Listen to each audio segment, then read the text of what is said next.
Give me a beat. 997 XFM. Hey, what's up? This is Mike Grubbs from Wakey. I know you wanna stay in bed, but it's light outside. It's light outside. So the album is called Almost Everything I Wish I Said the Last Time I Saw You, and a lot of people ask me what the album is about, you know, if it's about like regret or anything like that. It's actually, I think, more an album of hope than anything else. I think that it's more about, you know, like kind of putting yourself back together after a car crash, you know what I mean? Or after something kind of like chaotic happening in your life. So it's got all the elements of like when things are good, trying to keep it going and everything. And I don't know. I hope that it can be a cathartic experience where people can feel the low points, but they can also feel a sense of recovery by the end of the album. Because you saved my life once. Because you saved my life once.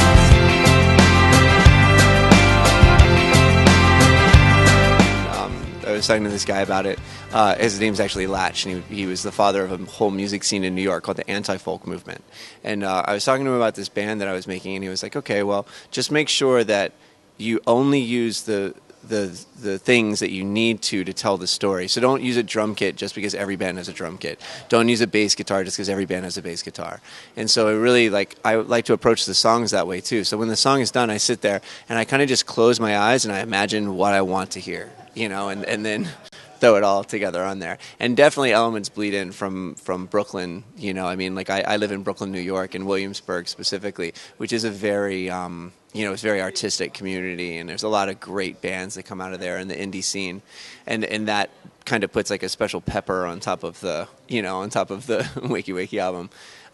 At the same time, though, like pop is where I come from, so I like to write really structured pop songs with that kind of special pepper on it. I know you wanna rest your head and just forget the night, forget the night. Well, Light Outside as a song was, you know, Light Outside was the first single off of our album. And the way that song kind of came about, it was actually one that came to me very disjointed. Like, I didn't sit down one day and just write that whole song. It came over a long period of time, and I actually kind of worked and cultivated the song. And we actually had recorded the entire album, and they wanted a song, like extra songs for like the iTunes release. So when an album comes out on iTunes, you always get a couple of free songs with it that are additional. And so I wrote Light Outside. Literally, I went home and finished it in like one night. I had all these different fragmented ideas, and I kind of pulled it all together into this song, and we recorded it. And when it came time to master the album, the people that were mastering it were like, "This isn't an extra. This is your single. Like, this is the strongest song on the album."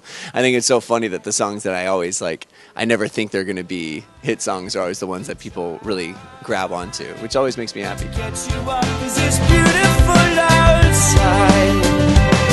And we'll fall, go drive, we'll do our best and I'll love you all the while.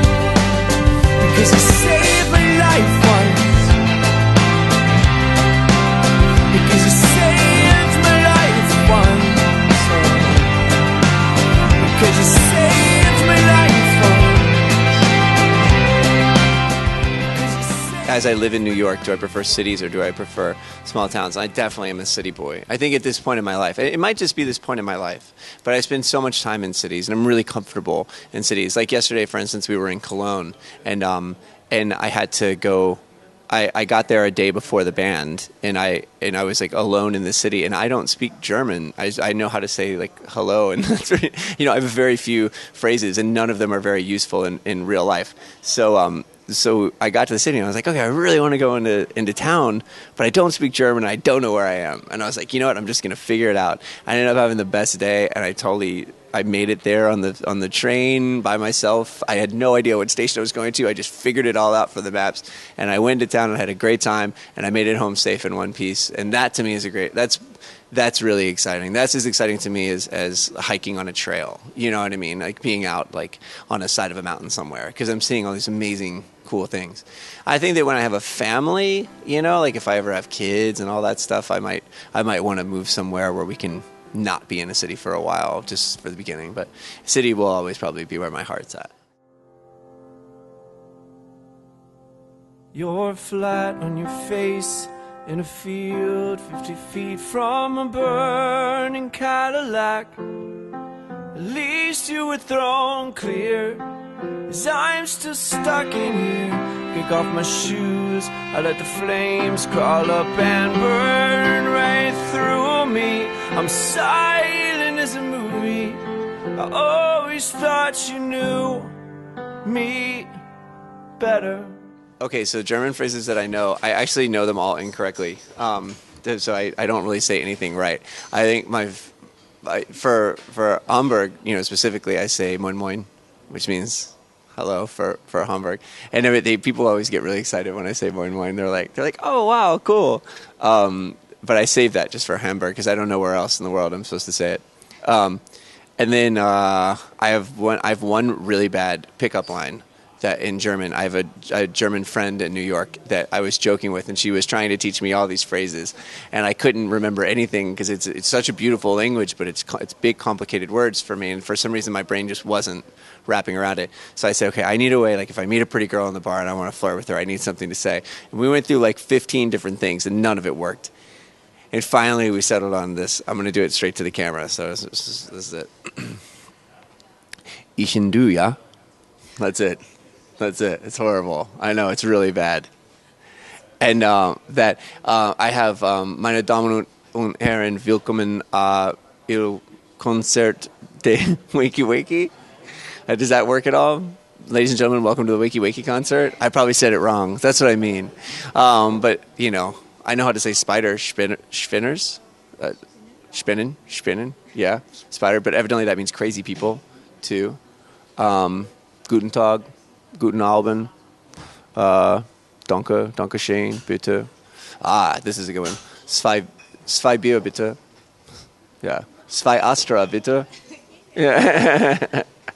Like I said, I've been to Hamburg a few times. At least you were thrown clear, 'cause I'm still stuck in here. At least you were thrown clear. At least you were thrown clear.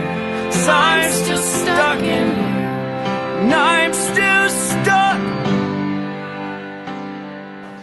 This must have been about a month ago now. I feel like I've been living in a dream world. But we were in Toronto, and there was a club. We played at this very, very hip place called the Drake Hotel, and it's like the cool like nightclub, whatever. So we got done, and the drinks there were like insanely expensive. We can't hang out here. Like, it's way crazy. Like, we need to go to a dive bar somewhere.